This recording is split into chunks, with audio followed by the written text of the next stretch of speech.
సాంఘికీకరణ సమస్యలు అనేటువంటి విపరీతంగా ఎదుర్కొంటున్నారండి.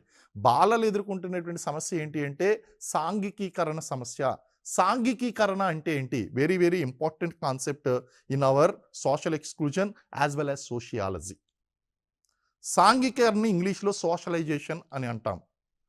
అంటే పుట్టినప్పుడు వ్యక్తి జంతు లక్షణాలను కలిగి ఉంటాడు. క్రమక్రమంగా ఎదుగుతూ ఎదుగుతూ ఈ జంతు లక్షణాల నుంచి వేరు చేసేటువంటి మానవ లక్షణాలను నేర్చుకుంటాడు.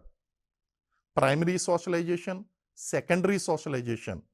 అంటే ప్రాథమిక అంశాలను నేర్చుకుంటాడు, ద్వితీయ అంశాలను నేర్చుకుంటాడు. కాబట్టి సాంఘికీకరణ అనేటువంటిది వ్యక్తికి కుటుంబంలో ప్రారంభమవుతుంది.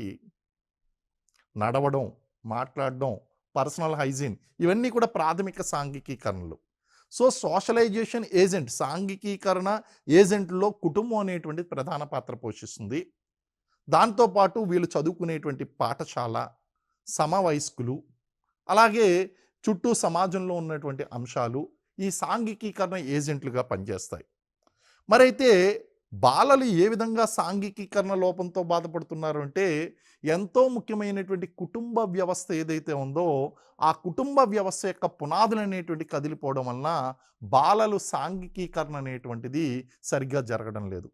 ఉమ్మడి కుటుంబాలు విచ్ఛిన్నం కావడం కూడా ప్రధానమైనటువంటి సమస్యగా మారుతుందండి.